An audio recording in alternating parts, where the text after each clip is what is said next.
Hare Krishna. Hare Krishna Mataji. Hare Krishna Mataji. Hare Krishna Mataji. Krishna Mataji. Hare Krishna. Mataji, Pranama Mataji.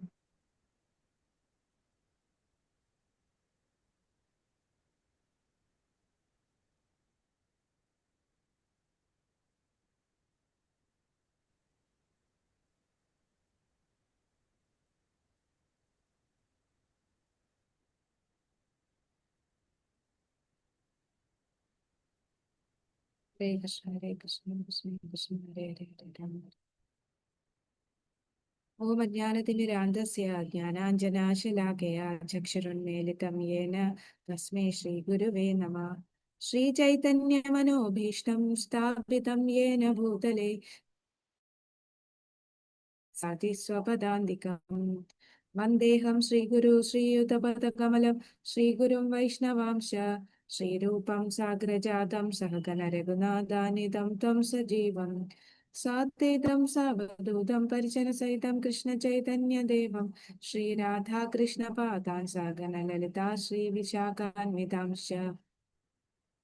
हे कृष्णा करुणा सिंधु दीनबंधो जगत्पते गोपेश गोपिका कांदा राधा कांद नमोस्तुते. तप्त कांचन गौरांगी श्री राधे वृंदावनेश्वरी वृषभानुसुते देवी प्रणमामि हरिप्रिये. वाञ्छाकल्पतरुभ्यश्च कृपा सिन्धुभ्य एव च पतितानां पावनेभ्यो वैष्णवेभ्यो नमो नमः. नमो विष्णुपादाय कृष्णप्रेष्ठाय भूतले श्रीमते भक्तिवेदान्त स्वामिनिति नामिने. नमस्ते सरस्वते देवे गौरवाणी प्रचारिणे निर्विशेष शून्यवादि पाश्चात्य देशधारिणे. जय श्री कृष्ण चैतन्य प्रभु नित्यानंद श्री अद्वैत गदाधर श्रीवासादि गौर भक्त वृंद. हरे कृष्णा कृष्णा कृष्णा हरे हरे, हरे राम राम राम हरे हरे.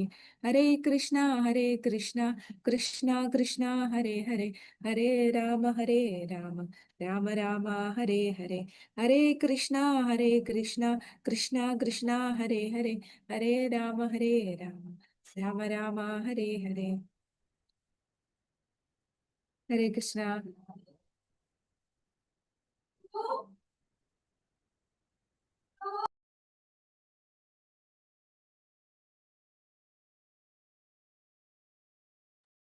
ഹരേ കൃഷ്ണ. ശ്രീ ശ്രീ രാധാ ഗോവിന്ദ് ടെമ്പിൾ ഇസ്കോൺ ബാംഗ്ലൂരിന്റെ ഭക്തിശാസ്ത്രി ക്ലാസ്സിൽ നമ്മൾ ഇന്ന് ഈശോപനിഷത്ത് എത്രാമത്തെ മന്ത്രമാണ് ഇന്ന് നമ്മൾ കാണുന്നത്? ഏഴാമത്തെ മന്ത്രം 7 അല്ലെ. ഇന്നലെ നമ്മള് മഹാഭാഗവതനെ കുറിച്ചാണ് പറഞ്ഞത്. 3 അതിലാരാണ് മഹാഭാഗവതൻ? എല്ലാം ഭഗവാനുമായി ബന്ധപ്പെടുത്തി കാണുന്നതും എല്ലാ ജീവജാലങ്ങളിലും ഭഗവാന്റെ അംശമായിട്ട് കാണുകയും എല്ലാവരുടെ ഉള്ളിലെയും പരമാത്മാവിനെ കാണുന്ന ഒരു വ്യക്തി, ഒന്നിനെയും വെറുക്കാത്ത വ്യക്തി, ആ വ്യക്തിയാണ് മഹാഭാഗവതൻ. അതായത് ഉത്തമ ഭക്തരാണ്, ഉത്തമ അധികാരികളാണ് മഹാഭാഗവതരായിട്ടുള്ള വ്യക്തി അല്ലെ. ഇനി നമ്മള് 7ാമത്തെ മന്ത്രത്തിൽ നോക്കാം.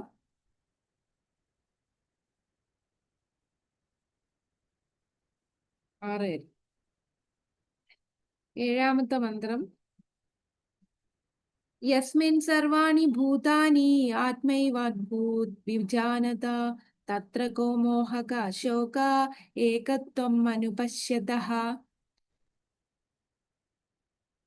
യസ്മിൻ സർവാണി ഭൂതാനി ആത്മൈവാഭൂത് വിജാനതഃ തത്ര കോ മോഹക ശോക ഏകത്വം അനുപശ്യത. ആരെങ്കിലും രണ്ടുപേരൊന്ന് ചൊല്ലിക്കോളൂ. ഹരേ കൃഷ്ണ. യസ്മിൻ സർവാണി ഭൂതാനി ആത്മൈവാഭൂത് വിജാനത തത്ര കോ മോഹക ശോക ഏകത്വം അനുപശ്യത.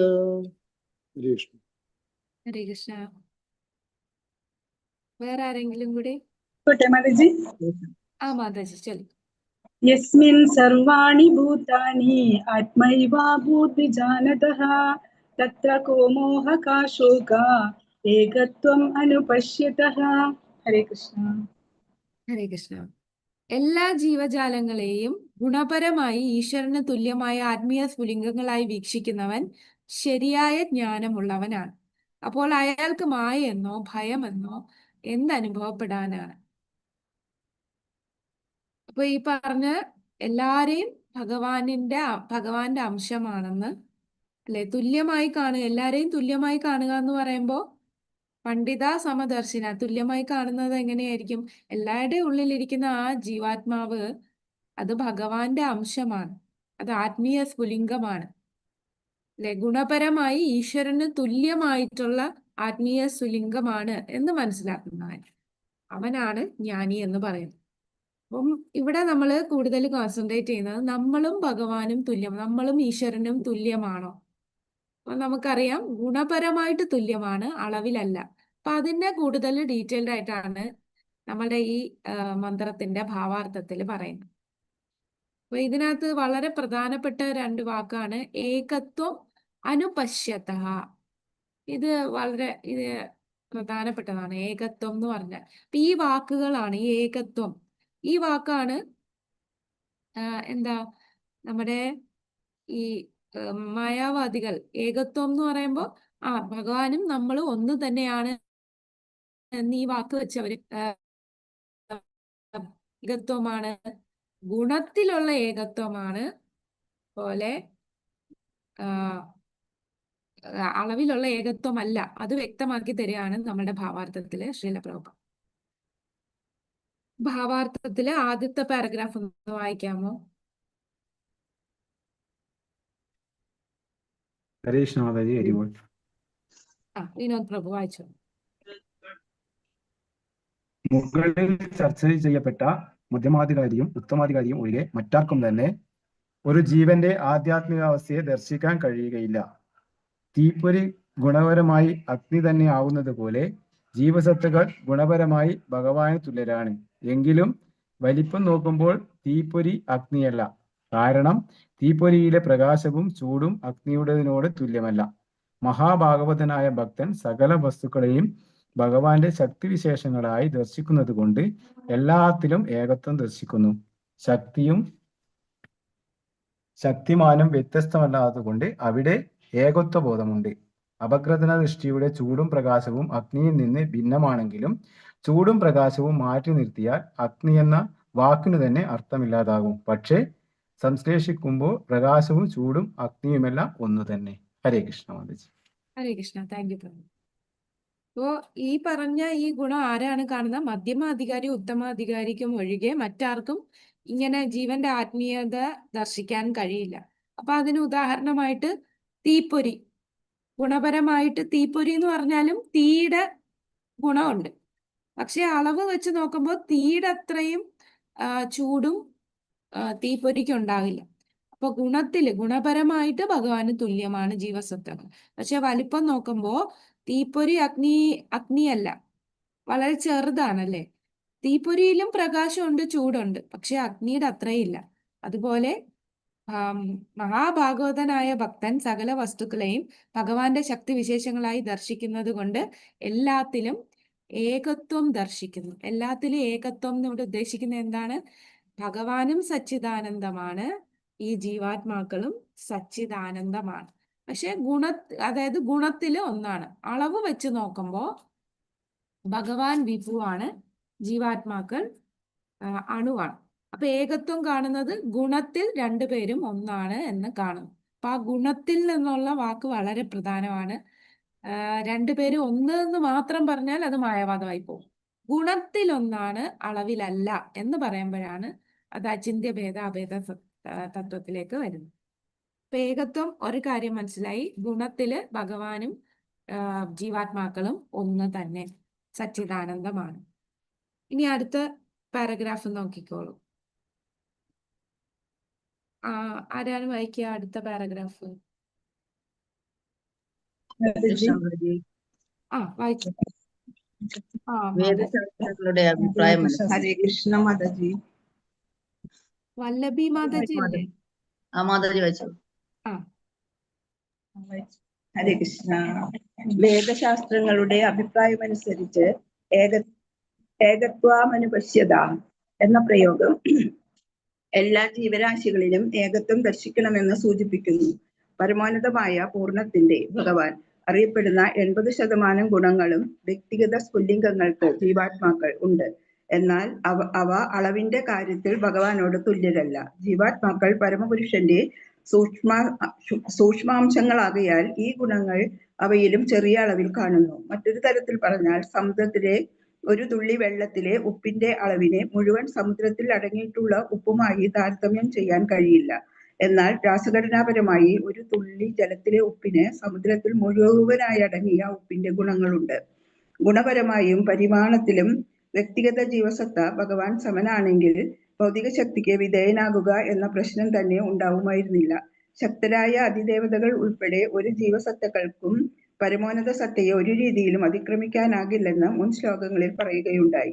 അതുകൊണ്ട് ഒരു ജീവൻ എല്ലാവിധത്തിലും ഭഗവാന് സമനാണെന്നല്ല ഏകത്വം എന്നതുകൊണ്ട് അർത്ഥമാക്കുന്നത്. എന്നാൽ ഒരു കുടുംബത്തിൽ എല്ലാ അംഗങ്ങളുടെയും താല്പര്യം ഒന്നാകുന്നത് പോലെയോ ഭിന്ന വ്യക്തിത്വമുള്ള പൗരന്മാരടങ്ങുന്ന ഒരു രാഷ്ട്രത്തിന്റെ രാഷ്ട്ര താല്പര്യം ഒന്നായിരിക്കുന്നത് പോലെയോ വിപുലമായ അർത്ഥത്തിൽ ഇവിടെ ഒരു താല്പര്യം മാത്രമേ ഉള്ളൂ എന്ന് വ്യക്തമാക്കുന്നു. ജീവാത്മാക്കൾ ജീവസത്തക്കൾ പരമപുരുഷന്റെ അതേ പരമോന്നത കുടുംബത്തിലെ അംഗങ്ങളാകയാൽ അവരുടെ താല്പര്യങ്ങളും പരമോന്നത സത്തയുടെ താല്പര്യങ്ങളും വ്യത്യസ്തമല്ല. ഓരോ ജീവസത്തയും പരമോന്നത സത്തയുടെ സന്തതിയാണ്. എല്ലാ ജീവജാലങ്ങളും പക്ഷിമൃഗാദികളും സസ്യജാലങ്ങളുമെല്ലാം ഭഗവാന്റെ തടസ്ഥ ശക്തിയുടെ ഉൽപ്പന്നങ്ങളാണെന്ന് ഭഗവത്ഗീത 7:5 പ്രസ്താവിക്കുന്നു. അതുകൊണ്ട് അവയൊക്കെ പരമോന്നത സത്തയുടെ കുടുംബത്തിൽ പെടുന്നു. ഹരേ കൃഷ്ണ മാതാജി. ഹരേ കൃഷ്ണ. താങ്ക് യു മാതാജി. അപ്പൊ ഇവിടെ പറയുന്നത് ഏകത്വം അനുപശ്യത. ഏകത്വം അനുപശ്യത. അനുപശ്യത എന്ന് പറയുന്ന വാക്കിന്റെ അർത്ഥം എന്താണ്? നമ്മൾ ഇന്നലത്തെ ക്ലാസ്സിൽ കണ്ടു. അനുപശ്യത. പശ്യെന്ന് ആ പൂർവാചാര്യന്മാരുടെ വാക്കുകളെ കാണുക. പശ്യത എന്ന് പറഞ്ഞാൽ കാണുക. കേൾക്കുക. അപ്പൊ നമ്മൾ എങ്ങനെ കാണണം? അനുപശ്യത. ആ പൂർവാചാര്യന്മാരുടെ പാത പിന്തുടർന്ന് അല്ലെങ്കിൽ ശാസ്ത്രങ്ങളിലൂടെ, അല്ലെ? ഇപ്പം ശാസ്ത്രങ്ങളിൽ പറയുന്ന പോലെയാണ് നമ്മൾ കാണേണ്ടത്. ഏകത്വം. അപ്പൊ ഏതാണ് കാണേണ്ടത്? ഏകത്വം കാണുക. എങ്ങനെയാണ് ഏകത്വം കാണേണ്ടത്? ഏകത്വം അനുപശ്യത. ഒരു ഭക്തൻ എല്ലാവരുടെയും ഹൃദയത്തിൽ പരമപുരുഷൻ സ്ഥിതി ചെയ്യുന്നതായി കാണുകയും എല്ലാ ജീവജാലങ്ങളെയും ഭഗവാന്റെ നിത്യദാസരായി കാണുകയും ചെയ്യണമെന്നാണ് ഈശോപനിഷത്ത് ഉപദേശിക്കുന്നത്. ഈ ദർശനത്തെ ഏകത്വം എന്ന് വിളിക്കുന്നു. അപ്പൊ നമ്മുടെ ഈ പിക്ചറിൽ കാണാം, അല്ലെ? എന്താണ്? ഒരു ഭക്തന് വിദ്യാവിനയ സമ്പന്നെ ബ്രാഹ്മണ ഗവിഹസ്തിനി സുനീചൈവ സപാകേജ പണ്ഡിത സമദർശന. ഒരു ബ്രാഹ്മണനെയും ആനയെയും ചണ്ടാലിനെയും നായയും പശുവിലും എല്ലാം ആ പരമപുരുഷനെ കാണും. അപ്പൊ എല്ലാ ജീവജാലങ്ങളും ഭഗവാന്റെ അംശമാണ്, ഗുണത്തിൽ ഭഗവാനുമായിട്ട് ഒന്നാണ്. ഇങ്ങനെ ദർശിക്കുന്നു, ശാസ്ത്രപ്രകാരം ദർശിക്കുന്നു. അങ്ങനെ ദർശിക്കുമ്പോഴാണ് അനുപശ്യത. അപ്പൊ അങ്ങനെ ദർശിക്കുമ്പോൾ ആ ഏകത്വം കാണുന്ന വ്യക്തിക്ക് ഭഗവാനോടുള്ള പ്രേമത്തിലേക്ക് എത്താൻ സാധിക്കും. അങ്ങനെ നമ്മൾ ദർശിക്കുമ്പോൾ തന്നെ നമുക്ക് ശോകവും മോഹവും ഭയവും ഒന്നും ഇല്ലാതാകും. അപ്പൊ ശോകമോഹ ഭയ ഇവ ഇല്ലാതാകുന്നു. അതെങ്ങനെയാണ് ശോകമോഹ ഭയം ഇല്ലാതാകുന്നത്? ശോകമോഹ ഭയം ഇല്ലാതാകുന്നത്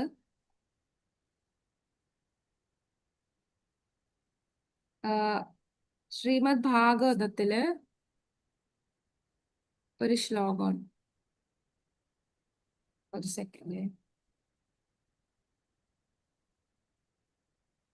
ശ്ലോകം ഒന്ന് എടുത്തു.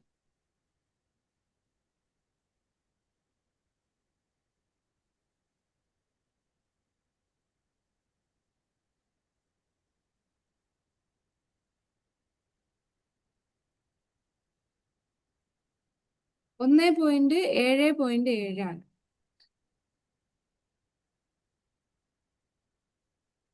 ശോകമോഹ ഭയാപഹ എന്ന് പറയുന്ന ഒരു ശ്ലോകമുണ്ട്. 1.7.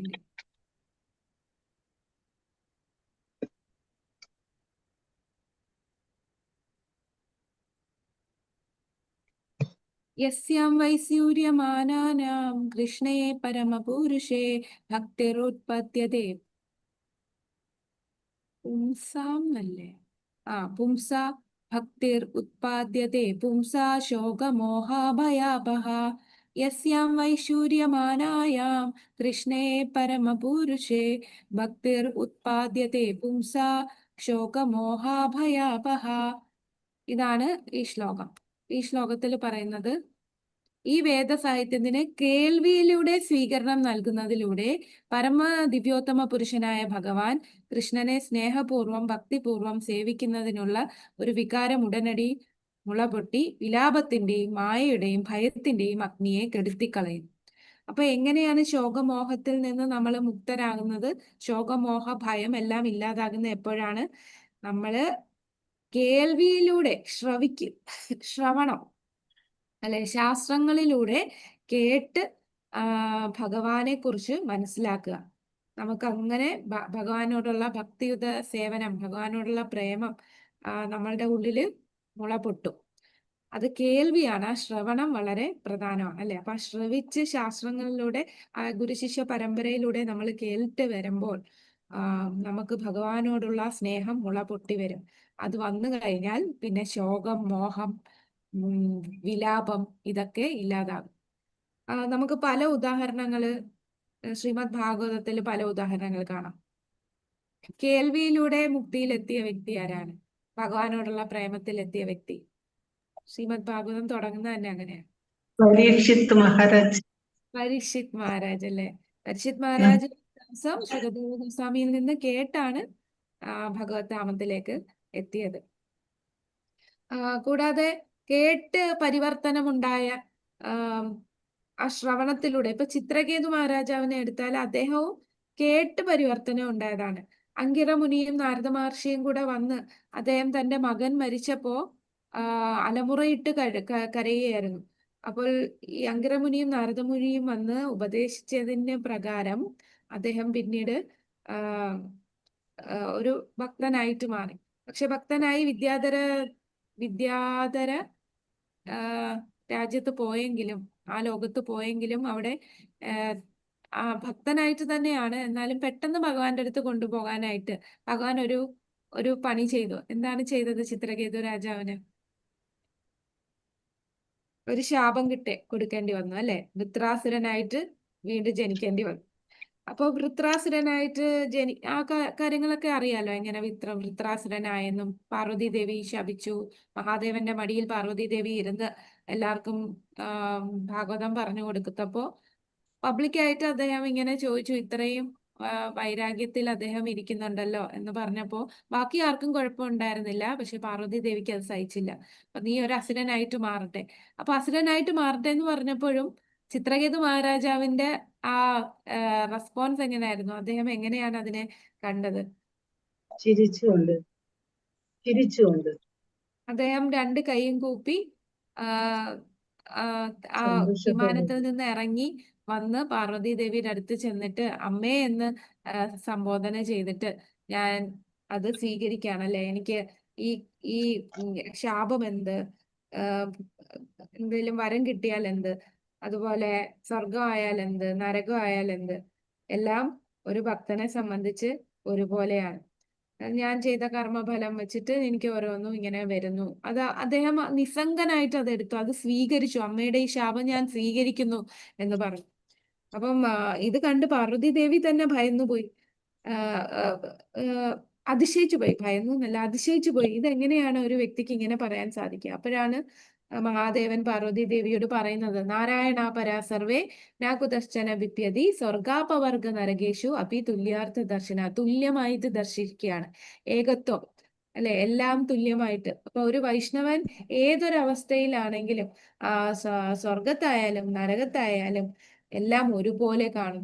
അപ്പൊ ഭക്തന് ഭഗവത് സേവനം ഒഴിച്ച് വേറൊന്നും ആഗ്രഹിക്കുന്നില്ല, ഭഗവാനെ സേവിക്കുക എന്നുള്ളതാണ് താല്പര്യം. അപ്പൊ ആ തലത്തിലുള്ള ഭക്തന് എല്ലാരെയും ആ ഏകത്വം കാണാൻ സാധിക്കും. ഏകത്വം കാണുമ്പോൾ ആ ഭക്തന് ശോകവും മോഹവും ഉണ്ടാവുകയില്ല. അപ്പൊ ഇവിടെ പറഞ്ഞ നമ്മളുടെ ഏകത്വം എന്ന് പറയുന്നത് എന്താണ്? ഏകത്വം എന്ന് പറഞ്ഞാൽ ഒരു അർത്ഥമാണ് പറഞ്ഞത്, ഗുണത്തില് ഭഗവാന് നമ്മൾ ഒന്നാണ്, ഭഗവാന്റെ അംശമാണ്. എല്ലാരിലും ഉള്ളില് പരമാത്മാവിനെ കാണുന്നു. നമ്മളും സച്ചിദാനന്ദമാണ്, ഭഗവാനും സച്ചിദാനന്ദമാണ്. ഗുണത്തിൽ, അളവിലല്ല.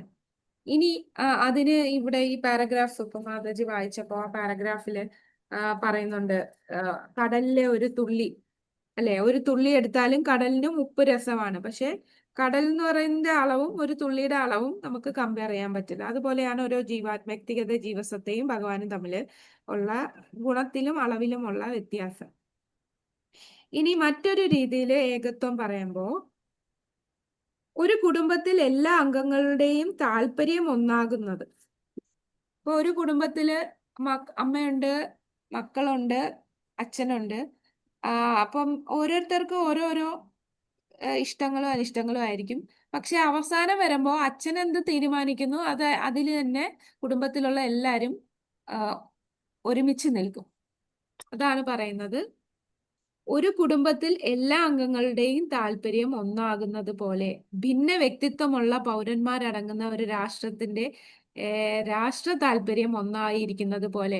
അപ്പൊ ഒരു രാജ്യത്തിലുള്ള പലരും പല സ്വഭാവവും പല താല്പര്യമുള്ളവരാണ്. പക്ഷെ തന്റെ രാജ്യത്തിന് വേണ്ടി എന്ന് പറയുമ്പോൾ എല്ലാവരും ഒന്നായിട്ട് ആ രാജ്യത്തിന് വേണ്ടി സേവിക്കുന്നു എന്ന് പറയുന്നത് പോലെ എന്താണ്, വിപുലമായ അർത്ഥത്തിൽ ഇവിടെ ഒരു താല്പര്യം മാത്രമേ ഉള്ളൂ എന്ന് വ്യക്തമാക്കുന്നത്. അപ്പൊ ഏകത്വത്തിന് മറ്റൊരർത്ഥമാണ്, വിപുലമായിട്ടുള്ള രീതിയിലുള്ള അർത്ഥം എന്താണ്, ഒരേ താല്പര്യം, എല്ലാവരും ഒരേ താല്പര്യത്തില് സേവ ചെയ്യുന്നു. അതായത് എല്ലാവരുടെയും ഒരു താല്പര്യം എന്ന് പറഞ്ഞാൽ എന്താണ്, ഭഗവാൻ, എല്ലാ ജീവസത്തകളും ഭഗവാന്റെ കുടുംബത്തിലെ ഒരു കുടുംബത്തിലെ അംഗങ്ങൾ എന്ന് പറയുമ്പോൾ ഭഗവാനാണ് പിതാവ്. ആ പിതാവിന്റെ മക്കളാണ് ഈ ജീവാത്മാക്കൾ. അപ്പൊ ആ ജീവാത്മാക്കളൊക്കെ ഏത് അഭിപ്രായത്തിൽ നിൽക്കണം, ആരുടെ താല്പര്യത്തിനൊത്ത് നിൽക്കണം, പിതാവിന്റെ താല്പര്യത്തിനൊത്ത് നിർത്തണം. അപ്പൊ പരമപുരുഷന്റെ പരമോന്നത കുടുംബത്തിലെ അംഗങ്ങളാകയാൽ അവരുടെ താല്പര്യം പരമോന്നത സത്തയുടെ താല്പര്യങ്ങളും വ്യത്യസ്തമല്ല. അപ്പൊ എല്ലാ ജീവസത്തകളുടെയും താല്പര്യവും ഭഗവാന്റെ താല്പര്യത്തിന് ഈക്വൽ ആയിരിക്കണം. ഭഗവാൻ എന്താണോ ആഗ്രഹിക്കുന്നത് ആ താല്പര്യമായിരിക്കണം എല്ലാ ജീവസത്തകളും ചെയ്യേണ്ടത്. അതാണ് ഏകത്വത്തിന്റെ മറ്റൊരർത്ഥം. ഒരർത്ഥം എന്ന് പറഞ്ഞാല് ഭഗവാനും നമ്മളും ഗുണത്തിലൊന്നാണ്, സച്ചിദാനന്ദമാണ്. ഇപ്പോ ഒരു മഹാഭാഗവതൻ എല്ലാരെയും ഒരേപോലെ കാണുന്നു. രണ്ടാമത് പറയുന്ന ഏകത്വം എന്താണ്, ഒരേ താല്പര്യം, ഭഗവാന്റെ താല്പര്യം എന്താണോ അതായിരിക്കണം എല്ലാ ജീവസത്തയുടെയും താല്പര്യം. അതിന് ഉദാഹരണം പറഞ്ഞത്, ഒരു കുടുംബത്തിലെ പല അംഗങ്ങളുണ്ട്, പക്ഷെ അവർക്കെല്ലാം കുടുംബത്തിന്റെ താല്പര്യം ഫൈനലായിട്ടൊരു ഡിസിഷൻ എടുക്കുമ്പോൾ എല്ലാവരും ഒരേ താല്പര്യത്തിൽ വരും. അതുപോലെ ഒരു രാജ്യത്ത് പല പൗരന്മാരുണ്ട്, അവർക്കൊക്കെ പല വ്യക്തിത്വങ്ങളുള്ള ആൾക്കാരാണ്, പക്ഷെ ആ രാജ്യത്തിന് വേണ്ടി എല്ലാവരും ഒന്നായി നിൽക്കുന്ന പോലെ ഈ പരമപുരുഷൻ ഭഗവാന്റെ താല്പര്യം എന്താണോ ആ താല്പര്യത്തിനൊത്ത് ജീവസത്തകൾ പെരുമാറും. അപ്പൊ അതെങ്ങനെ മനസ്സിലാവും എന്താണ് ഭഗവാന്റെ താല്പര്യമെന്ന്?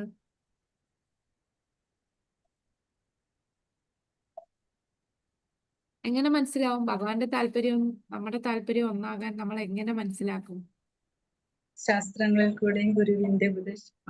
ശാസ്ത്രത്തിലൂടെയും ഗുരുവിലൂടെയും നമ്മൾ മനസ്സിലാക്കുന്നു, അല്ലെ? ആ ആത്മീയ ഗുരു എന്ന് പറഞ്ഞാൽ ഭഗവാന്റെ അതേ താല്പര്യത്തിൽ ഭഗവാനെ അറിഞ്ഞ് ആത്മസാക്ഷാത്കാരം കിട്ടിയ വ്യക്തിയാണ് അദ്ദേഹം. ഭഗവാനിൽ പ്രേമഭക്തിയിൽ എത്തിയ ഭക്തനാണ്. അദ്ദേഹത്തിന് അറിയാം എന്താണ് ഭഗവാന്റെ താല്പര്യം. അദ്ദേഹം തന്റെ ശിഷ്യന്മാർക്ക് പറഞ്ഞു കൊടുക്കുന്നു. അദ്ദേഹം ആ കാരുണ്യം മറ്റുള്ള തന്റെ ഭക്തന്മാർക്കും ശിഷ്യന്മാർക്കും പറഞ്ഞു കൊടുക്കുന്നു. അപ്പൊ ഒരു ഗുരു എന്ന് പറഞ്ഞാല് ഭഗവാന് തുല്യമായിട്ടാണ് കാണേണ്ടത്, അല്ലെ? അപ്പോ ആ ഗുരുവിൻ പറഞ്ഞു തരുന്ന നിർദ്ദേശങ്ങൾ പാലിച്ചാൽ അത് ഭഗവാന്റെ താല്പര്യത്തിന് തുല്യമാകും. അപ്പോൾ നമ്മള് വിജയത്തിലേക്ക് എത്തും. അപ്പൊ ഭഗവാനാണ് നമ്മളുടെ അഹം ബീജപ്രദാപിത, എല്ലാവരുടെയും പിതാവ്, മാതാവ്, പിതാവ് എല്ലാം ഭഗവാനാണ്. നമ്മളെല്ലാം ഭഗവാന്റെ കുടുംബത്തിലുള്ളവരാണ്. അപ്പൊ നമ്മളെല്ലാരും എന്തായിരിക്കണം ചെയ്യേണ്ടത്? ഭഗവാൻ എന്ത് താല്പര്യപ്പെടുന്നോ ആ താല്പര്യത്തിനൊത്ത് നമ്മൾ പ്രവർത്തിക്കണം. അങ്ങനെ പ്രവർത്തിച്ചാൽ ദുഃഖമുണ്ടാവില്ല. പക്ഷെ ഭൗതിക ലോകത്തിലുള്ള ആൾക്കാരൊക്കെ എങ്ങനെയാണ്? അവർക്ക് അതിനെക്കുറിച്ച് ഒന്നും അറിയില്ല, അവർക്ക് അറിയാൻ താല്പര്യമില്ല. അവരെല്ലാം ഭഗവാൻ പറയുന്നതിന് വിരുദ്ധമായിട്ട് സ്വന്തം ഇന്ദ്രിയ സംതൃപ്തിക്ക് വേണ്ടി അവര് പ്രവർത്തിക്കുകയാണ്. ചിലര് സാമ്പത്തികമായിട്ട് ഉയരാൻ നോക്കുന്നു, ചിലര് ഉയർന്ന ലോകങ്ങളിലേക്ക് പോകാൻ, അല്ലെ, സ്വർഗലോകത്തും മറ്റിടത്തും പോകാനായിട്ട് പ്രയത്നിക്കുന്നു. പക്ഷെ ഇങ്ങനെയൊക്കെ ചെയ്താലും അവർക്ക് ദുഃഖം വരും. ഇല്ലേ, ഈ ജന്മമൃത്യു ജരാവ്യാധി ഇതിൽ നിന്ന് അവർക്ക് മുക്തി ലഭിക്കുകയില്ല. പക്ഷെ ശാശ്വതമായിട്ടുള്ള ആനന്ദത്തിൽ എത്തണമെങ്കിൽ നമ്മൾ ഭഗവാന്റെ താല്പര്യം എന്താണോ അതിന് സമാനമായിട്ട് നമ്മൾ പ്രവർത്തിക്കണം. അപ്പൊ ഇവിടെ പറഞ്ഞിരിക്കുന്ന ഈ ഏകത്വം, അനുപശ്യത, യജമാനനും ദാസനും തമ്മിൽ ഒരു ബന്ധമുണ്ടെങ്കിൽ യജമാനനും ദാസനും അവരുടെ ആത്മീയ തത്വം കാരണം ഒന്നാണ്. ഇതും ഏകത്വമാണ്. അതിനാൽ വൈഷ്ണവരുടെ ഏകത്വം ആശയം മായാവാദത്തിൽ നിന്ന് വ്യത്യസ്തമാണ്. അപ്പം യജമാനൻ എന്ത് പറയുന്നോ അത് തന്നെയാണ് ദാസനും ചെയ്യുന്നത്. അങ്ങനെ വരുമ്പോഴാണ് അത് ഏകത്വം. ഇത് വൈഷ്ണവർക്കറിയാം, ഒരു കുടുംബത്തിൽ എല്ലാ അംഗങ്ങളുടെയും താല്പര്യം ഒന്നാണ്, അല്ലെങ്കിൽ ഒരു രാജ്യത്ത് ദേശീയ താല്പര്യം ഒന്നാണ്. വ്യത്യസ്ത വ്യക്തിഗത പൗരന്മാരുണ്ടെങ്കിലും ജീവജാലങ്ങളെല്ലാം ഒരേ പരമോന്നത കുടുംബത്തിലെ അംഗങ്ങളായാൽ അവരുടെ താല്പര്യം പരമാത്മാവിന്റെ താല്പര്യവും വ്യത്യസ്തമല്ല. അപ്പൊ ഈ താല്പര്യത്തിന് നമുക്ക് മറ്റൊരു ഉദാഹരണം പറഞ്ഞാല്, നമ്മളുടെ കൈ ചിന്തിക്കുകയാണ്, എനിക്ക് ഇനി നമ്മളുടെ കൈ പ്രവർത്തിക്കുന്നത്, നമുക്ക് വിശക്കുമ്പോ നമുക്ക് ഭക്ഷണം ഉണ്ടാക്കി നമ്മൾ തന്നെ കൈ എടുത്ത് ഭക്ഷണം എങ്ങോട്ട് കൊടുക്കും? വായിൽ കൊടുക്കും. അത് നേരെ വയറ്റിൽ പോകും. ഇനി കൈ വിചാരിക്കുകയാണോ, എപ്പോഴും ആഹാരം വയറ്റിനല്ലേ കൊടുക്കുന്നത്, ഞാൻ ഇനി പ്രവർത്തിക്കുന്നില്ല, ഞാൻ ഇനി വായിലോട്ടൊന്നും കൊടുക്കണില്ല എന്ന് കൈ തീരുമാനിച്ച എന്താ സംഭവിക്കുക? ആഹാരം കിട്ടുന്നില്ല, ശരീരം ക്ഷീണിക്കുന്നു, ആ കൈ തന്നെ ക്ഷീണിക്കുകയാണല്ലേ. ആ കൈക്ക് തന്നെ ഊർജം കിട്ടുന്നില്ല. കൈക്ക് കിട്ടുന്ന ഊർജം നമ്മള് വയറ്റിൽ കൊടുത്താലേ അവിടുന്ന് എല്ലായിടത്തും ഊർജം കൊടുക്കത്തുള്ളൂ. അതേപോലാണ് നമ്മൾ ഭഗവാന്റെ അംശമാണ്. അപ്പൊ നമ്മൾ ഭഗവാനെ നോക്കാതെ, ഞാൻ എന്റെ കാര്യം മാത്രം നോക്കാം, ഭഗവാനെ നോക്കാതെ നമ്മൾ സ്വന്തം കാര്യം നോക്കിയാൽ എന്തായിരിക്കും സംഭവിക്കുക? ശോകമോഹം, നമ്മള് ദുഃഖത്തിലേക്ക് പോകേണ്ടി വരും. അപ്പൊ നമ്മൾ ചെയ്യേണ്ടത്, നമ്മൾ ഭഗവാന്റെ അംശമാണ്. നമ്മളെല്ലാരും നമ്മളുടെ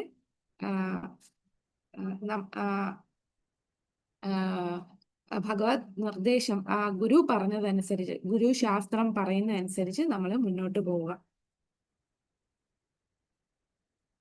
അപ്പൊ ആദ്യം നമ്മൾ വർണ്ണാശ്രമ ധർമ്മം അനുസരിച്ച് മുന്നോട്ട് പോകും. കുറച്ചുകൂടെ അഡ്വാൻസ് ചെയ്യുമ്പോൾ നമ്മൾ വർണ്ണാശ്രമവും ത്യജിച്ച് ശുദ്ധ ഭക്തിയുത സേവനത്തിലേക്ക് ഉയരും.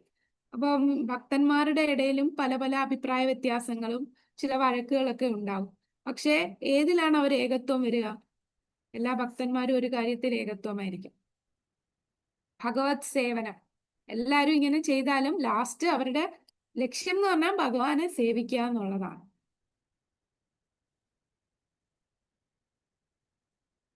അപ്പൊ എല്ലാരും ഭഗവാനെ സേവിക്കുക, ഗുരുവിനെ സേവിക്കുക എന്നുള്ള ആ ഒരു ഏകത്വത്തിൽ എത്തുക. അപ്പൊ ഏകത്വത്തിന്റെ രണ്ടർത്ഥമാണ് വരുന്നത്. ഇനി നമുക്ക് അടുത്ത പാരഗ്രാഫ് നോക്കാം. 47-ാമത്തെ പേജിലെ രണ്ടാമത്തെ പാരഗ്രാഫ്. ഇതുവരെ വായിക്കാത്തവരൊന്ന് വായിക്കണേ. ഹരേ കൃഷ്ണ. ആരും ഇല്ല വായിക്കാൻ? ഹരേ കൃഷ്ണ. പ്രഭു അയച്ചു വന്നു. രണ്ടാമത്തെ പാരഗ്രാഫ്, ആനന്ദമയോഭ്യാസ എന്ന് വേദാന്ത സൂത്രം 1.1.12 പ്രസ്താവിക്കുന്നു. അതായത് ഭഗവാൻ ഉൾപ്പെടെയുള്ള എല്ലാ ആത്മീയ സത്തകളും പ്രകൃതിയ ശാശ്വത ആനന്ദത്തിനായി ഉദ്ദേശിക്കപ്പെട്ടിട്ടുള്ളവയാണ്. ഭൗതിക ശരീരത്തിൽ കുടുങ്ങിക്കഴിയുന്ന ജീവസത്ത നിരന്തരം ആനന്ദം അന്വേഷിക്കുന്നു. എന്നാൽ അവ തെറ്റായ തലത്തിലാണ് അന്വേഷണം നടത്തുന്നത്. ഭൗതിക ലോകത്തിൽ നിന്ന് അന്യമായി പരമപുരുഷൻ തൻ്റെ എണ്ണമറ്റ കൂട്ടുകാരുമൊത്ത് ആനന്ദം അനുഭവിക്കുന്ന ആധ്യാത്മിക തലം സ്ഥിതി ചെയ്യുന്നുണ്ട്. ആ തലത്തിൽ ഭൗതിക ത്രിഗുണങ്ങളുടെ കണിക പോലും ഇല്ല. അതിനാൽ ആ വിധാനത്തെ നിർഗുണം എന്ന് പറയുന്നു. നിർഗുണതലത്തിൽ ആനന്ദജന്യമായ വസ്തുക്കളെ സംബന്ധിച്ച് ഒരിക്കലും ഏറ്റുമുട്ടലും ഇല്ല. ഭൗതിക ലോകത്തിൽ ആനന്ദ കേന്ദ്രം ശരിയായത് അല്ലാത്തതിനാൽ ജീവസത്തകൾ തമ്മിൽ ഏറ്റുമുട്ടൽ ഉണ്ടാകുന്നു. ഉദാത്തമായ രാസനൃത്തത്തിന്റെ കേന്ദ്രമായ പരമപുരുഷൻ തന്നെയാണ് ആനന്ദത്തിന്റെ യഥാർത്ഥ കേന്ദ്രം. നാം എല്ലാം ഒരേ അതീന്ദ്രിയ താല്പര്യത്തോടെ ഇതിൽ പങ്കുചേർന്ന് ഭഗവാനോടൊപ്പം ജീവിതം ആസ്വദിക്കേണ്ടവരാണ്. അതാണ് ആത്മീയ താല്പര്യത്തിന്റെ ഉന്നതതലം. ഏകാത്മതയുടെ ഈ പരിപൂർണ രൂപം സാക്ഷാത്കരിക്കുന്നതോടെ മായയുടെയും വിലാപത്തിന്റെയും അവസ്ഥ ഇല്ലാതാകുന്നു. Hare Krishna. Hare Krishna. Thank you for. അപ്പോൾ നമ്മളെല്ലാ ജീവാത്മാക്കളും ഇവിടെ ഈ ഭൗതിക ലോകത്ത് ഒരു ശരീരത്തിൽ ത്രിഗുണങ്ങൾ അടങ്ങിയ ഈ ശരീരത്തിൽ കുടുങ്ങിക്കിടക്കുകയാണ്. എന്നിട്ട് എല്ലാവരും സന്തോഷത്തിന് വേണ്ടിയാണ് നെട്ടോട്ടം ഓടുന്നത്. പക്ഷെ ആ ശരിയായിട്ടുള്ള സന്തോഷം കിട്ടുന്നത് എവിടെയാണ്? അതാ ആനന്ദത്തിന്റെ കലവറയായിട്ടുള്ള ഭഗവാനിലാണ് ആ സന്തോഷം, അല്ലെ? സച്ചിത് ആനന്ദ വിഗ്രഹനായിട്ടുള്ള ആ ഭഗവാനിലാണ്. അപ്പൊ ആ അദ്ദേഹത്തില് നമ്മൾ ശ്രദ്ധ കേന്ദ്രീകരിച്ചാലേ നമുക്ക് ആ ആനന്ദം ലഭിക്കുകയുള്ളൂ. ഇത് മനസ്സിലാക്കാതെ ഭൗതിക ലോകത്തിലുള്ള എല്ലാവരും എന്താണ് ചെയ്യുന്നത്? പല രീതിയിൽ അവർ ഇന്ദ്രിയ സംതൃപ്തിയിലൂടെ ആനന്ദം കണ്ടെത്താൻ നോക്കുകയാണ്. അവിടെ ത്രിഗുണങ്ങളെ കൊണ്ട് ആ കയറിൽ പെട്ട് അവരൊരു പാവക്കൂത്ത് കളിക്കുന്ന പോലെ ഓരോന്ന് കളിച്ചുകൊണ്ടിരിക്കുകയാണ്. അപ്പൊ ഭൗതിക ലോകത്തിൽ നിന്ന് അന്യമായി പരമപുരുഷൻ തന്റെ എണ്ണമറ്റ കൂട്ടുകാരുമൊത്ത് ആനന്ദം അനുഭവിക്കുന്ന ആധ്യാത്മിക തലമുണ്ട്, ആത്മീയ ലോകം. അവിടെയാണെങ്കിൽ ത്രിഗുണങ്ങളില്ല. അപ്പൊ അവിടെ നിർഗുണമാണ്. നിർഗുണം എന്ന് പറഞ്ഞ അർത്ഥം എന്താണ്? ത്രിഗുണങ്ങൾക്ക് അതീതം. ഭൗതിക ഗുണങ്ങളില്ല, അതായത് ത്രിഗുണങ്ങളില്ലാത്ത സ്ഥലമാണ് നിർഗുണം. അപ്പൊ നിർഗുണ തലത്തിൽ ആനന്ദജന്യമായ വസ്തുക്കളെ സംബന്ധിച്ച് ഒരിക്കലും ഏറ്റുമുട്ടലില്ല. അപ്പൊ അവിടെ എല്ലാരും ഭഗവാനെ ആനന്ദിപ്പിക്കുക, എല്ലാരും ഒറ്റക്കെട്ടാണല്ലേ. അവിടെ അങ്ങോട്ടും ഇങ്ങോട്ടും മത്സരമില്ല. മത്സരം എന്ന് പറഞ്ഞാൽ അതീന്ദ്രിയമായിട്ടുള്ള മത്സരമായിരിക്കും, അല്ലാതെയുള്ള ദേഷ്യവും കാമം ക്രോധം ഇതൊന്നും അവിടെ വരുന്നില്ല. അപ്പൊ അങ്ങനെയുള്ള ആ ഭൗതികമായിട്ടുള്ള ഒരു അഴുക്ക് വസ്തുക്കളും അവിടെ ഇല്ലാത്ത സ്ഥലമാണ്. ഭൗതികമായിട്ടുള്ളതെന്ന് പറയുമ്പോൾ തന്നെ അവിടെ എല്ലാം പ്രശ്നങ്ങളാണ്. അതില്ലാത്ത ആ ലോകത്തിലേക്ക് നമുക്ക് എത്തണമെങ്കിൽ എന്താണ് ചെയ്യേണ്ടത്? അദ്ദേഹത്തിനെ കേന്ദ്രീകരിക്കണം. നാം എല്ലാം ഒരേ അതീന്ദ്രിയ താല്പര്യം ഇതിൽ പങ്കുചേർന്ന് ഭഗവാനോടൊപ്പം ജീവിതം ആസ്വദിക്കേണ്ടവരാണ്. അപ്പൊ ആ ഭഗവാൻ പറയുന്ന നിർദ്ദേശം അനുസരിച്ച് നമ്മൾ ജീവിച്ചാൽ ആ പരിപൂർണ സാക്ഷാത്കാരത്തിൽ എത്താൻ സാധിക്കും. അവിടെ എത്തിക്കഴിഞ്ഞാലോ അവിടെ മായയില്ല, നമുക്ക് ദുഃഖവും ഉണ്ടാവില്ല. ഈ മായ അഥവാ വ്യാമോഹത്തിൽ നിന്നാണ് നിരീശ്വര സംസ്കാരം ഉടലെടുക്കുന്നത്. അത്തരം സംസ്കാരത്തിന്റെ ഫലമാണെങ്കിലോ ശോകം തന്നെ. ആധുനിക രാഷ്ട്രീയക്കാരൻ നൽകപ്പെട്ടതുപോലെയുള്ള ഒരു നിരീശ്വര സംസ്കാരം എല്ലാ കാലത്തും ഉത്കണ്ഠകൾ നിറഞ്ഞതാണ്. കാരണം അത് എപ്പോൾ വേണമെങ്കിലും തകർക്കപ്പെടാം. അതാണ് പ്രകൃതി നിയമം. ഭഗവത് പാതാരവിന്ദങ്ങളിൽ ശരണം പ്രാപിച്ചവർക്ക് മാത്രമേ കർശനമായിട്ടുള്ള പ്രകൃതി നിയമങ്ങളെ അതിജീവിക്കാൻ കഴിയൂ, അല്ലെ? അപ്പൊ ഭഗവാനെ ശരണം പ്രാപിച്ചവർക്ക് മാത്രമേ പ്രകൃതിയെ അതിജീവിക്കാൻ കഴിയൂ. സകലവിധ വ്യാമോഹവും ഉത്കണ്ഠയും അകറ്റി വിഭിന്നമായ താല്പര്യങ്ങൾക്കിടയിലും ഐക്യമുണ്ടാക്കണമെങ്കിൽ പരമപുരുഷനെ നമ്മളുടെ എല്ലാ പ്രവർത്തനങ്ങളുടെയും കേന്ദ്രമാക്കണം. അപ്പൊ കൃഷ്ണനെ സെന്റർ ആക്കുക, അതാണ് നമ്മൾ എപ്പോഴും പറയുന്നത്. നമ്മളുടെ സെന്റർ കൃഷ്ണനാണ്. Krishna is the centre. അതാണ് ഭഗവാനെ, പരമപുരുഷനെ നമ്മളുടെ കേന്ദ്രമാക്കുക. അങ്ങോട്ടും ഇങ്ങോട്ടും പല അഭിപ്രായ വ്യത്യാസങ്ങളും വഴക്കും ഒക്കെ ഉണ്ടെങ്കിലും, പല വിഭിന്ന താല്പര്യങ്ങളും ഒക്കെ ഉണ്ടെങ്കിലും നമ്മളെ എന്തിലോട്ട് എത്തിക്കണം? അതെല്ലാം അവസാനം ഭഗവാനിലേക്കാണ് എത്തിക്കേണ്ടത്. അപ്പം നമ്മൾ അതിനൊരു ഉദാഹരണം പറയും. നമ്മൾ കോമ്പസ് വെച്ചിട്ട് സർക്കിൾ വരയ്ക്കും, അല്ലേ? അപ്പം ആ കോമ്പസ് നടുക്ക് ഒരിടത്ത് കുത്തിയിട്ട് സർക്കിൾ വരയ്ക്കും.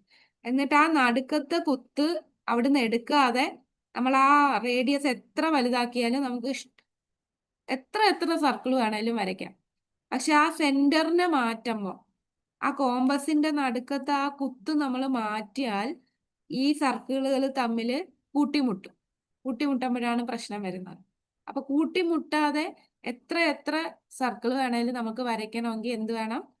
ആ സെന്റർ അവിടുന്ന് മാറ്റരുത്. അപ്പൊ ഭഗവാനാണ്, പരമപുരുഷനാണ് നമ്മളുടെ കേന്ദ്ര ബിന്ദു. നമ്മളുടെ എല്ലാ പ്രവർത്തനങ്ങളും അദ്ദേഹത്തെ കേന്ദ്രമാക്കി ചെയ്യുക. അങ്ങനെ ചെയ്യുമ്പോൾ നമുക്ക് ആ പ്രേമഭക്തിയിലെത്താൻ പിന്നെ ശോകവും മോഹവും ഉണ്ടാവില്ല. അതാണ് ഏകത്വം. എല്ലാം ഒരേ സെന്ററിലോട്ട് കൊണ്ടെത്തിക്കുക. അഭിപ്രായ വ്യത്യാസം ഉണ്ടായാലും കുഴപ്പമില്ല, ഭഗവാനിലാണ് കേന്ദ്രമെങ്കിൽ അതെല്ലാം മാറിക്കോളും. നമ്മുടെ സകല പ്രവർത്തനങ്ങളുടെയും ഫലം പ്രഭുവിന്റെ താല്പര്യങ്ങൾ സാക്ഷാത്കരിക്കുന്നതിനായി ഉപയോഗിക്കപ്പെടുത്തണം, മറ്റൊന്നിനും ആവരുത്. ഇവിടെ പരാമർശിക്കപ്പെട്ട ആത്മഭൂതഹിതം, ഭഗവാന്റെ ഹിതം, ആത്മഭൂതഹിതം ഭഗവാന്റെ ഹിതം പ്രാവർത്തികമാക്കിയാൽ മാത്രമേ നമുക്ക് ദർശിക്കാൻ കഴിയുകയുള്ളൂ. ഈ മന്ത്രത്തിലെ ആത്മഭൂതഹിതവും ഭഗവത്ഗീതയിലെ ബ്രഹ്മഭൂതഹിതവും ഒന്ന് തന്നെയാണ്. പരമോന്നതമായ ആത്മാവ് അഥവാ പരമാത്മാവ് പരമപുരുഷൻ തന്നെയാണ്. ജീവസത്തകളെല്ലാം സൂക്ഷ്മാംശങ്ങളായ ആത്മാക്കളാണ്. വ്യക്തിഗതരായ സൂക്ഷ്മാംശങ്ങളായ ആത്മാക്കളെയെല്ലാം പരിപാലിക്കുന്നത് പരമാത്മാവ് തന്നെയാണ്. കാരണം പരമപുരുഷൻ അവരുടെ പ്രേമത്തിൽ നിന്ന് ആനന്ദം അനുഭവിക്കാൻ താല്പര്യപ്പെടുന്നു. സ്വന്തം സന്തുഷ്ടിക്ക് വേണ്ടി പിതാവ് സന്താനങ്ങൾക്ക് കൂടി സ്വയം വിസ്തരിച്ച് അവരുടെ രക്ഷണം നൽകുന്നു. അച്ഛന്റെ ആഗ്രഹങ്ങൾ മക്കൾ അനുസരിക്കുന്ന പക്ഷം കുടുംബകാര്യങ്ങൾ ഏകാത്മകതയോടെ സന്തോഷകരമായ അന്തരീക്ഷത്തിൽ നടന്നു പോകും. അല്ലെ? അപ്പൊ അച്ഛന്റെ താല്പര്യത്തിനൊത്ത് എല്ലാ കുടുംബവും ഒറ്റക്കെട്ടായി, അല്ലെങ്കിൽ ഈ കുടുംബത്തിൽ വഴക്കുണ്ടാവുന്ന എപ്പോഴാണ്? അല്ലെ? ഇന്ന് കലിയുഗത്തിൽ എല്ലാ വീട്ടിലും വഴക്കുകളാണ്. സഹോദരങ്ങൾ തമ്മില് വഴക്കുണ്ടാകുന്നു, മാതാപിതാക്കള് മക്കളും മാതാപിതാക്കളും തമ്മിൽ വഴക്കുണ്ടാക്കുന്നു. എല്ലാവരും സ്വത്തിനു വേണ്ടിയും പണത്തിനു വേണ്ടിയും മറ്റു പല ആവശ്യങ്ങൾക്ക് വേണ്ടി. അവിടെ അവർക്ക് കേന്ദ്ര ബിന്ദു എന്താണെന്ന് അറിയുന്നില്ല. അവരുടെ കേന്ദ്ര ബിന്ദു എന്ന് പറയുന്നത് പണമായിരിക്കും, അപ്പൊ അല്ലെങ്കിൽ അവരുടെ മറ്റെന്തെങ്കിലും ആവശ്യങ്ങളാണ്. അവിടെ ഭഗവാനാണ് കേന്ദ്രമെങ്കിൽ എല്ലാവരും ഒരേപോലെ പ്രവർത്തിക്കും. അവിടെ ഒരു ഏകത്വം ഉണ്ടാവും. അച്ഛന്റെ ആഗ്രഹങ്ങൾ മക്കൾ അനുസരിക്കുന്ന പക്ഷം കുടുംബകാര്യങ്ങൾ ഏകാത്മതയോടെ സന്തോഷകരമായ അന്തരീക്ഷത്തിൽ രമ്യമായി നടക്കുന്നു. ഇതേ അവസ്ഥ തന്നെയാണ് പരബ്രഹ്മത്തിന്റെയും നിരപേക്ഷ കുടുംബത്തിൽ അതീന്ദ്രിയമായി തയ്യാറായിരിക്കുന്നത്. ഇനി ലാസ്റ്റ് പാരഗ്രാഫ് ഒന്ന് വായിക്കാമോ? മാതാജി, ഇപ്പോൾ ഹരേ കൃഷ്ണ. വ്യക്തിഗത ജീവാത്മാക്കളെ പോലെ തന്നെ പരബ്രഹ്മവും ഒരു വ്യക്തിയാണ്. ഭഗവാനായാലും ജീവസത്തയായാലും അരൂപമല്ല. അങ്ങനെയുള്ള അതീന്ദ്രിയ വ്യക്തികൾ സനാതനത്വം, പൂർണ്ണജ്ഞാനം, ആനന്ദം, സത് ചിത് ആനന്ദ എന്നിവ കൊണ്ട് പരിപൂർണമാണ്. ഇതാണ് ആത്മീയാസ്തിത്വത്തിന്റെ യഥാർത്ഥ അവസ്ഥ. ഈ അതീന്ദ്രിയാവസ്ഥയെ കുറിച്ച് ജ്ഞാനവാനായ ഒരു വ്യക്തി തൽക്ഷണം പരമോന്നത സത്തയായ ശ്രീകൃഷ്ണനെ ശരണം പ്രാപിക്കുന്നു. ഇത്തരം ഒരു മഹാത്മാവിനെ വളരെ വിരളമായി കാണാൻ കഴിയുകയുള്ളൂ. എന്തുകൊണ്ടെന്നാൽ അസംഖ്യം ജന്മങ്ങൾക്ക് ശേഷം മാത്രമേ ഇത്തരം അതീന്ദ്രിയ സാക്ഷാത്കാരം നേടാൻ കഴിയുകയുള്ളൂ. ഒരു ദിവ്യ സാക്ഷാത്കാരം നേടിക്കഴിഞ്ഞാൽ ഇപ്പോഴത്തെ ജന്മത്തിൽ അനുഭവിക്കുന്ന വ്യാമോഹമോ വിലാപമോ ഭൗതികാസ്തിത്വത്തിന്റെ ത്രിവിധ ക്ലേശങ്ങളോ ജനന മരണങ്ങളോ പിന്നീട് നമ്മെ ബാധിക്കുകയില്ല. ഈശോപനിഷത്തിലെ ഈ മന്ത്രത്തിൽ നിന്ന് നമുക്ക് ഈ വിവരമാണ് ലഭിക്കുന്നത്. ഹരേ കൃഷ്ണ. ഹരേ കൃഷ്ണ. അപ്പോ ഈ പറയുന്ന ജീവാത്മാക്കള് വ്യക്തിഗതമാകുന്ന പോലെ ആ പരബ്രഹ്മവും ഒരു വ്യക്തിയാണ്. ഭഗവാനും ജീവസത്തയും രണ്ടും വ്യക്തിയാണ്, അവ്യക്തമല്ല. അപ്പൊ അങ്ങനെയുള്ള വ്യക്തികൾ സനാതനം, സത്ത് എന്ന് പറഞ്ഞാൽ ഏറ്റമാണ്, ചിത്ത് എന്ന് പറഞ്ഞാൽ പൂർണ്ണജ്ഞാനം, ആനന്ദം എന്നിവ കൊണ്ട് പരിപൂർണതയാണ് ഈ രണ്ടു പേരും, ആര്? ഭഗവാനും ജീവസത്തയും. ഇതാണ് യഥാർത്ഥ അവസ്ഥ. പക്ഷെ ഇത് അറിയുന്നതെന്ന് പറഞ്ഞാൽ ബഹുനാം ജന്മനാം എന്ത്യാത്, അനേകം ജന്മങ്ങൾക്ക് ശേഷമായിരിക്കും ഈ ഒരു സാക്ഷാത്കാരം ഒരാൾക്ക് കിട്ടുക. അല്ലെ? വാസുദേവനാണ് സർവം. ആ വാസുദേവൻ ഒരു വ്യക്തിയാണ്. അദ്ദേഹത്തിന്റെ അംശങ്ങളാണ് ഈ ജീവാത്മാക്കൾ. ഈ ജീവാത്മാക്കളെല്ലാം അദ്ദേഹത്തെ സേവ ചെയ്യാനുള്ളവരാണ്. ഇത് പല ജന്മങ്ങൾ എടുത്താലേ മനസ്സിലാവുകയുള്ളൂ. അങ്ങനെ മനസ്സിലാക്കി കഴിഞ്ഞാലോ പിന്നെ വിലാപമില്ല, ത്രിഗുണങ്ങൾ ഏൽക്കില്ല, ജനന മരണങ്ങളില്ല, ഇതൊന്നും ബാധിക്കില്ല. അതാണ് നമ്മുടെ ഈ ഈശോപനിഷത്തിൽ ഇവിടെ പറയുന്നത്. ഹരേ കൃഷ്ണ. അടുത്ത മന്ത്രം കൂടെ എടുക്കണം. ശുദ്ധമന്ത്ര കുറച്ചുകൂടെ വലുതാണ്. ശുദ്ധഭാവം. അതോ ഇവിടെ ഇത്രയും മതിയോ? ഹരേ കൃഷ്ണ. മതി മാതാജി. ഹരേ കൃഷ്ണ. 6 പേജ് ഉണ്ട് മാതാജി. അത് എന്തോ പ്രഭു? 6 പേജ് ഉണ്ടെന്ന് അറിയാം. 6 പേജ് ഉണ്ട്. നമുക്ക് കുറച്ച് മണിക്ക് തുടങ്ങാൻ മതി. കുറച്ച് കൂടുതലുണ്ടല്ലേ? അത് പാതി എടുത്തൂടെ? പാതി എടുക്കാം. പാതി പാതി എടുക്കണം. എടുക്കാം. ഓക്കെ. ഇന്ന് എടുക്കുന്നുണ്ടോ മാതാജി? എന്തോ കേട്ടില്ല. പാതി എടുക്കാനാ? പാതി എടുക്കും. കുറച്ച് കഴിഞ്ഞിട്ട് എടുക്കാം. അത്ര നമുക്ക് 9:40 നാളെ എടുക്കാം പ്രഭു, ഫുള്ളായിട്ട്. നാളെ എടുക്കുന്ന തോന്നുന്നു നല്ലത്.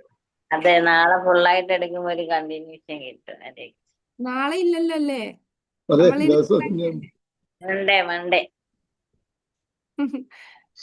ഓക്കെ. മാതാജി ഇന്ന് ഞാൻ ലേറ്റ് ആയിട്ടാ വന്നത്. അറ്റൻഡൻസ് കിട്ടിയില്ല പ്രഭുവിന്? അപ്പോ അറ്റൻഡൻസ്